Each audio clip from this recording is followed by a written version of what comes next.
Selamat sore saudara, saatnya Anda menyaksikan Kompas Petang hanya di Kompas TV, independen terpercaya. Hari ini hadir bersama Anda, saya Audrey Chandra. Saya Sidi Permadi, inilah Kompas Petang selengkapnya. Informasi pertama, saudara, tersangka kasus fitnah ijazah palsu Jokowi, Roy Suryo CS, pagi tadi memenuhi panggilan Polda Metro Jaya.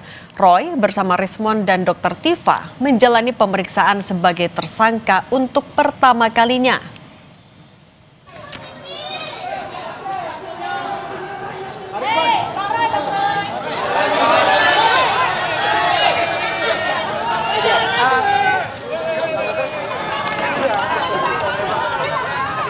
Ketiganya yang masuk klaster kedua tersangka ini tiba di Polda Metro Jaya pukul 10 pagi.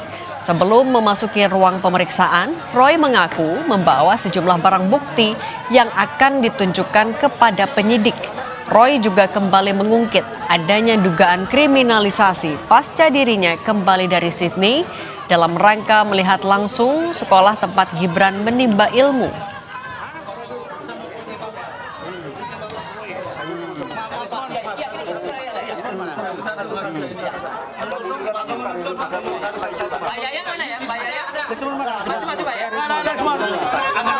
Kami tahu bahwa kami akan dikriminalisasi. Dan kenapa kami tahu? Karena apalagi setelah saya, Dr. Rismond dan Dr. Tifa itu udah merencanakan akan menerbitkan buku yang kedua.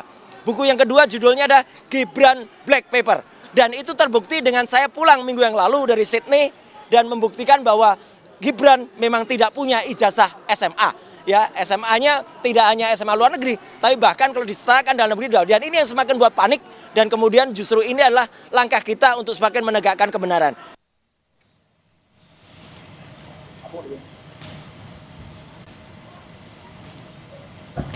Sementara kemarin saat mendatangi Polda Metro Jaya, Sekjen Pradi Bersatu Ade Darmawan meminta penyidik langsung menahan tersangka Roy Suryo CS saat menjalani pemeriksaan perdana.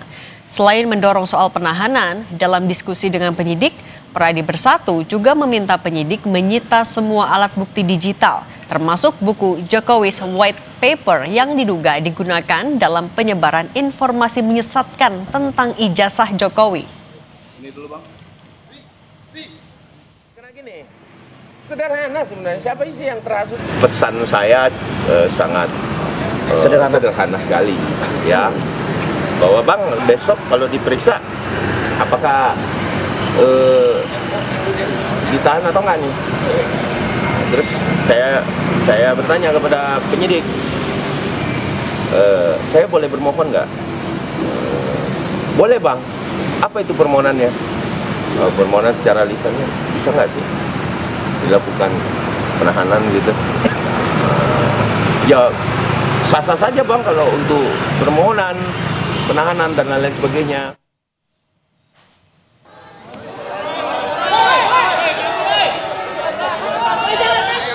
Kuasa hukum Roy Suryo CS yakin kliennya tidak ditahan usai menjalani pemeriksaan perdana hari ini sebagai tersangka pencemaran nama baik kasus tudingan ijazah palsu Jokowi.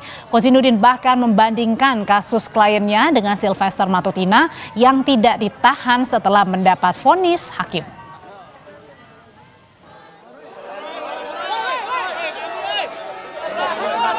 Dengan bukti-bukti walaupun banyak tidak memiliki relevansi dengan apa yang dituduhkan dan tidak pernah diketahui secara pasti apakah bukti itu bisa menguatkan tuduhan ada pencemaran, tuduhan ada menyerang kehormatan yang dilaporkan oleh saudara Joko Widodo. Ya. Walaupun ada 700 bukti, ada 130 saksi dan 22 ahli, itu semuanya versi penyidik.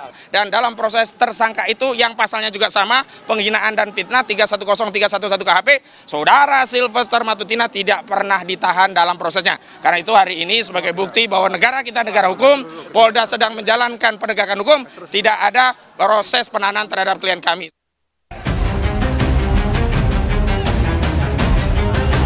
Tidak pernah yang namanya mengedit ijazah. Catat ini.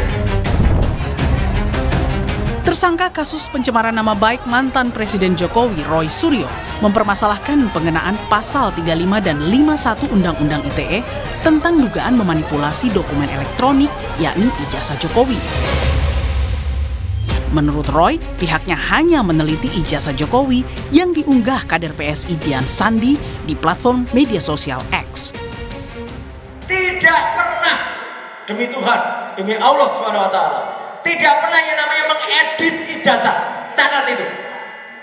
Kalau ada orang yang mengatakan kami mengedit ijazah dan mengedarkan ijazah palsu, orang itu yang berbohong.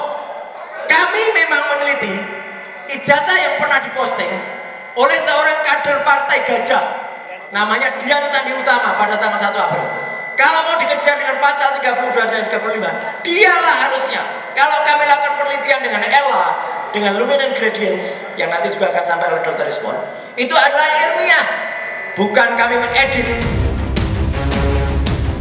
Kekhawatiran Roy, Rismond, dan Dr. Tifa yang masuk dalam klaster kedua sebagai tersangka disebabkan ancaman hukuman 12 tahun bila terbukti melanggar melakukan manipulasi ijazah. Di sisi lain, pakar hukum pidana menilai penerapan pasal 311 KUHP tentang fitnah soal kepalsuan ijazah Jokowi harus menjadi fokus pembuktian di pengadilan nanti. Yang agak menarik adalah yang 311. 311 ini adalah sebagai fitnah, tuduhan bahwa apa yang dilakukan itu adalah fitnah palsu. Nah, oleh karena itu sebagai cara yang terbaik 311 ini tidak hanya pencemaran tapi juga bagaimana membuktikan kepalsuan tadi. Terkait soal penahanan Roy Suryo CS, menurut Hipnu hal itu tidak wajib. Secara subjektif adalah adanya kekhawatiran melarikan diri, menghilangkan barang bukti, dan sebagainya. Nah pertanyaannya, Polda khawatir atau tidak? Polda sudah cukup atau tidak? Nah karena kekhawatiran melarikan diri, kekhawatiran menghilangkan barang bukti, dan dapat. Diksinya dalam konteks hukum adalah dapat, tidak wajib. Polda Metro Jaya sudah menetapkan 8 orang sebagai tersangka pencemaran nama baik tudingan ijazah palsu Jokowi. Roy Suryo masuk dalam klaster kedua bersama Rismond dan Dr. Tifa. Mereka dijerat pasal berlapis yang salah satunya ancaman pidana penjara selama 12 tahun. Tim Liputan Kompas TV.